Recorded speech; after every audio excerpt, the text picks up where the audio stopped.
लोक म्हणायचे, अरे तू तर डिमेशियन कुत्र्यासारखा दिसतोस, किंवा माझ्या शेजारी परीक्षेत बसू नकोस कारण तुझी त्वचा सरील आहे. खूप लोक माझ्याकडे बघत होते आणि त्यावेळी माझा आत्मविश्वास खूपच कमी झाला होता. माझ्याकडे काही नातेवाईक होते जे येऊन माझ्या आई वडिलांना म्हणायचे, हो हिच्यासारखे अजून मिळतील, किंवा कदाचित हिचं लग्न होणार नाही कारण हिला व्हिटिलिगो आहे. समाजाला वाटतं की प्रत्येक जण परिपूर्ण असावा, पण परिपूर्णतेची काहीच व्याख्या नाही.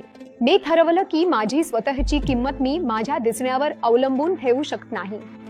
6 वर्षांनंतर मी फक्त जाऊन बाबांना सांगितलं, हाय मित्रांनो, मी आस्था शाह आहे. सध्या मी HDFC बँकेत फायनान्शियल अनालिस्ट म्हणून काम करते आणि मी एक डिजिटल क्रिएटर देखील आहे. माझ्याकडे व्हिटिलिगो नावाची त्वचेची समस्या आहे. मी तुम्हाला सांगते की व्हिटिलिगो म्हणजे काय. व्हिटिलिगो ही त्वचेची अशी स्थिती आहे ज्यामध्ये तुमच्या त्वचेला रंग देणाऱ्या पेशी त्या काम करणं थांबवतात. त्यांना मेलानोसाइट्स असं म्हणतात आणि त्यामुळे तुमच्या त्वचेचा रंग जातो, ती पांढरी होते.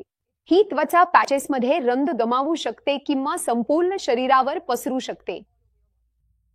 आज मी माझ्या व्हिटिलिगो प्रवासाबद्दल, मी इथे कसा पोहोचले आणि आज मी इथे का उभी आहे याबद्दल बोलणार आहे.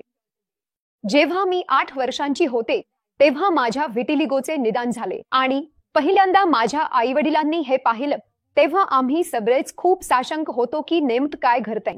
म्हणून आम्ही डॉक्टरकडे गेलो आणि डॉक्टरांनी आम्हाला काही औषधे दिली आणि सांगितलं, तुम्ही घरी जाऊन ही औषधे लावा. आम्ही घरी आलो, ते केलं, पण बाबांना काहीतरी वेगळं वाटलं. म्हणून त्यांनी इंटरनेटवर शोधलं आणि त्यांना कळलं की मला व्हिटिलिगो नावाचा त्वचेचा आजार आहे. पुढच्या दिवशी आम्ही डॉक्टरांच्या क्लिनिकमध्ये घुसलो आणि त्यांना विचारलं, तुम्ही आम्हाला का सांगितलं नाही की हे व्हिटिलिगो आहे. मग डॉक्टरांनी फक्त एकच वाक्य सांगितलं, मला माहित आहे की जेव्हा मुलाला व्हिटिलिगो होतो तेव्हा पालकांना कसं वाटतं. हो, अर्थातच आम्ही घरी परत आलो तेव्हा ती भावना खूपच वेगळी होती. आमच्यासाठी ते जणू एक वाईट स्वप्नच होतं, पण आता हेच माझ्या आत्मविश्वासाचं प्रतीक आहे. हो, अर्थातच त्या काळी माझा दिवस, माझं बालपण हे सगळं औषधं घेण्यात, शाळेत जाण्यात, डॉक्टरांकडे जाण्यात, परत येऊन झोपण्यातच गेलं. माझं आयुष्य फक्त एवढंच होतं. आम्ही वेगवेगळ्या मंदिरांमध्ये जायचो. लोक आम्हाला सांगायचे, जर तुम्ही हे मंदिर भेट दिलंत किंवा तो रस प्यायलात तर हे बरे होईल. आम्ही हे सगळं किमान 6 वर्ष प्रयत्न करून पाहिलं. शाळेत मला द्वेषपूर्ण टिप्पण्या ऐकाव्या लागायच्या, जिथे लोक म्हणायचे, अरे तू तर डिमेशियन कुत्र्यासारखी दिसतेस, किंवा मला तुझ्या शेजारी परीक्षेत बसायचं नाही कारण तुझी त्वचा सरिलासारखी आहे. अर्थातच हे सगळं मला दुखवायचं. मी घरी जाऊन रडायचे, पण मग मला माहित होतं की मला दुसऱ्या दिवशी नव्या दिवसाला सामोरं जावं लागणार आहे, म्हणून मी त्याचा फारसा परिणाम होऊ दिला नाही. माझ्याकडे काही नातेवाईक होते जे येऊन माझ्या आईवडिलांना सांगायचे, हो हिच्यासारखे अजून मिळतील, किंवा कदाचित हिचं लग्न होणार नाही कारण हिला व्हिटिलिगो आहे. लोकांना असा गैरसमज असतो की जर तुम्हाला व्हिटिलिगो असेल तर तुमच्या मुलालाही नक्कीच व्हिटिलिगो होईल. असं नाहीये. हो, शक्यता आहे, मी ते नाकारत नाही, पण असं नाही की तुमच्या मुलाला नक्कीच व्हिटिलिगो होईल.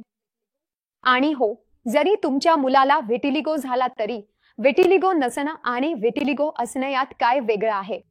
आम्ही सुद्धा तेच लोक आहोत. मी सगळ्या प्रकारच्या औषधांचा प्रयत्न केला. मी ॲलोपॅथी, होमिओपॅथी सगळं करून पाहिलं. मला एक क्रीम दिलं जायचं जे मी माझ्या डागांवर लावायचो आणि मग उन्हात उभं राहावं लागायचं. मी UV लाईटचा सुद्धा प्रयत्न केला. अशा खूप गोष्टी मी करून पाहिल्या. पण मला आठवतं 6 वर्षांनी मी बाबांना जाऊन सांगितलं, मला या औषधांपासून खरंच कंटाळा आलाय आणि आता मला स्वतःकडे जास्त लक्ष द्यायचं आहे. तर आपण हे सगळं थांबवू शकतो का. माझ्या बाबांनी सहमती दर्शवली. ते म्हणाले, हो तुला जे हवंय तेच कर. ते मला झोपताना गोष्ट सांगायचे, तू कसा दिसतोस याची काळजी करू नकोस. ज्या दिवशी तू आयुष्यात यशस्वी होशील त्या दिवशी कुणालाही तुझ्या दिसण्याची पर्वा राहणार नाही. आपलं आयुष्य जग. माझ्या आईवडिलांना, भावाला, कुटुंबाला सलाम. माझ्या संपूर्ण प्रवासात तेच माझ्यासाठी सर्वात मोठा आधार राहिले आहे. आणि ज्या क्षणी मी बाबांना सांगितलं की मला औषधं घेणं थांबवायचं आहे, त्यांनी लगेचच मान्य केलं. मी पूर्णपणे औषधं घेणं थांबवलं. मी आनंदाने आयुष्य जगायला सुरुवात केली. सुरुवातीला मी माझी त्वचा दाखवायचं टाळायचो. मी नेहमी फुल स्लीव्हज किंवा फुल प्स घालायचो. पर मग मला जाणवलं की मला स्वतःला जसं आहे तसं स्वीकारायला हवं. मला तो दिवस आठवतो जेव्हा माझ्या आईने मला प्रोत्साहन दिलं आणि सांगितलं, एकदा स्लीवलेस कपडे आणि शॉर्ट्स घालून बाहेर चालून बघ, कसं वाटतंय ते बघ. ते माझ्यासाठी खूप कठीण होतं, पण जेव्हा मी ते केलं तेव्हा बरेच लोक माझ्याकडे बघत होते आणि त्यावेळी माझा आत्मविश्वास खूपच कमी झाला. पर जेव्हा मी हे वारंवार करायला लागले तेव्हा मला जाणवलं की हे पूर्णपणे ठीक आहे. प्रत्येकाला काही ना काही समस्या असतेच. कुणाला बाह्य समस्या असते, कुणाला नसते, पण ते पूर्णपणे ठीक आहे. माझ्यावर औषधोपचार सुरू असताना माझ्यावर खूप आहाराच्या मर्यादा होत्या, पण जेव्हा मी औषधं घेणं थांबवलं तेव्हा मी सगळं खायला प्यायला सुरुवात केली. मला पेप्सी खूप आवडायची आणि त्या 6 वर्षांत मी एक गोठी पेप्सी प्यायला शकले नाही. आणि जसं मी औषधं घेणं थांबवलं, मला आठवतंय पहिल्यांदा मी पेप्सी प्यायलं आणि ते खूप वेगळं वाटलं. पर हो, आणि तिथूनच सगळं सुरू झालं. मी माझ्या करिअरकडे जास्त लक्ष द्यायला सुरुवात केली. मी स्वतःकडे जास्त लक्ष द्यायला सुरुवात केली.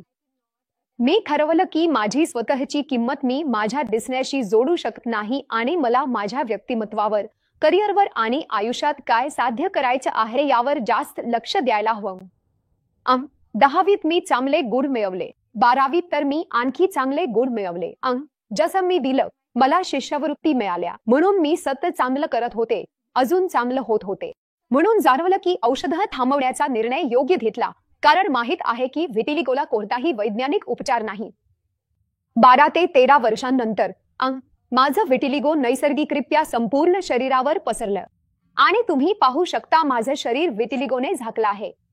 लोकांना वाटतं की आता मला व्हिटिलिगो नाही, पण अजूनही मला व्हिटिलिगो आहे, फक्त ते संपूर्ण शरीरावर पसरलं आहे.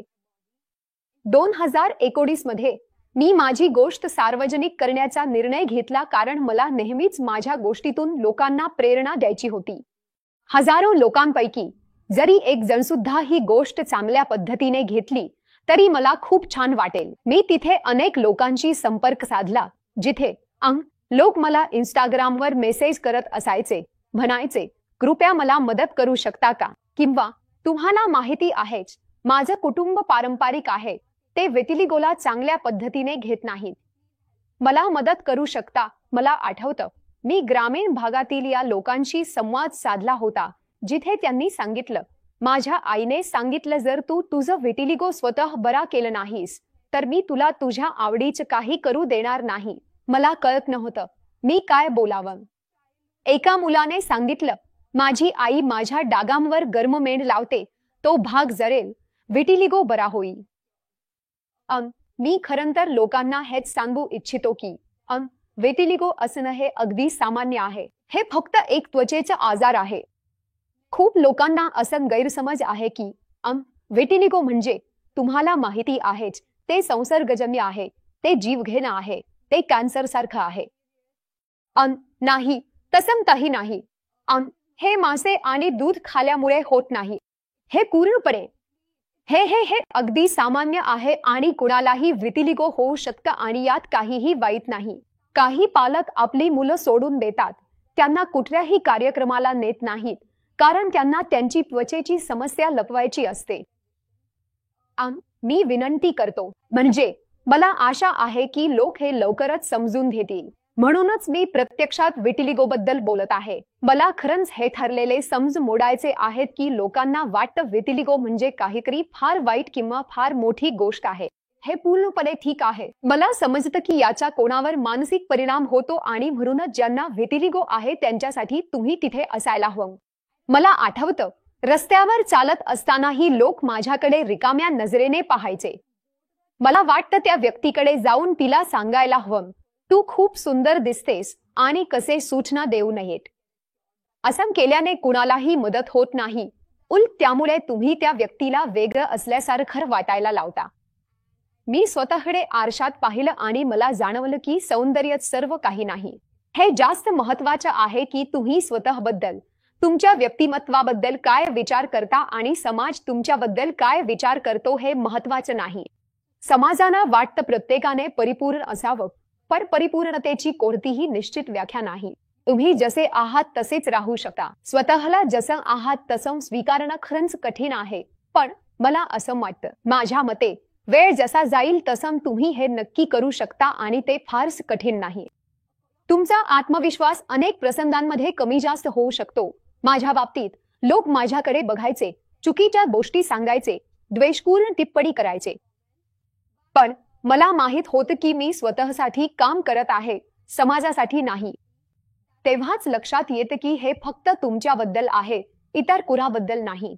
म्हणून मार्च 2021 मध्ये मी विटिलिगोशी संबंधित एक रील अपलोड करण्याचा विचार केला, जी इतक्या वर्षांतील एक बदल होता.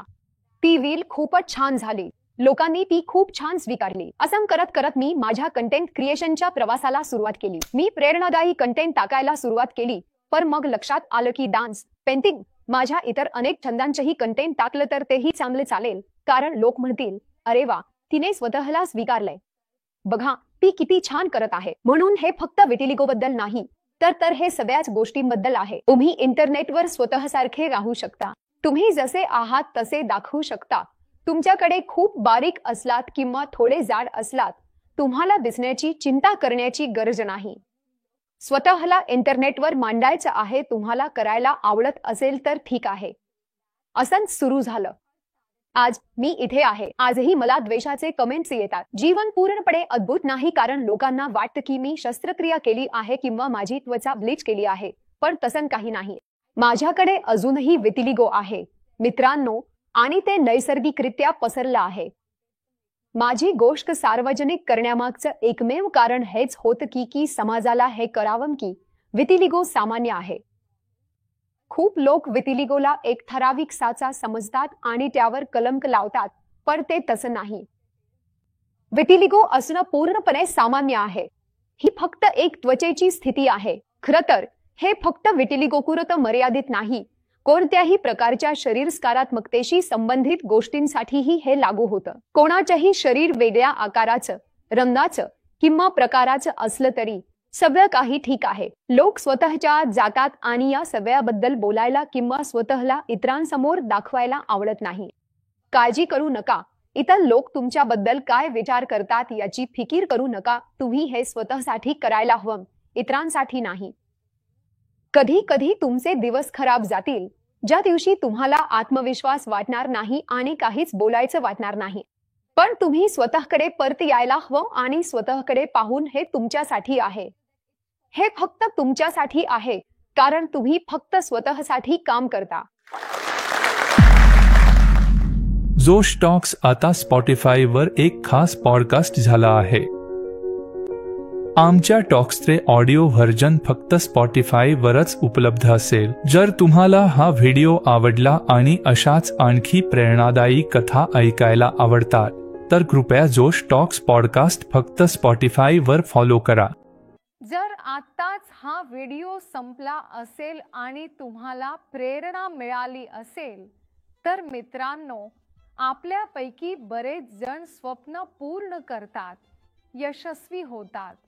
पण मी तुम्हाला सांगू इच्छिते की जे लोक आपले गोल्स साध्य करून यशस्वी होतात, त्यांच्यात एक गोष्ट कॉमन असते, ती म्हणजे उत्तम कम्युनिकेशन स्किल्स, इंग्रजी बोलण्याची कला.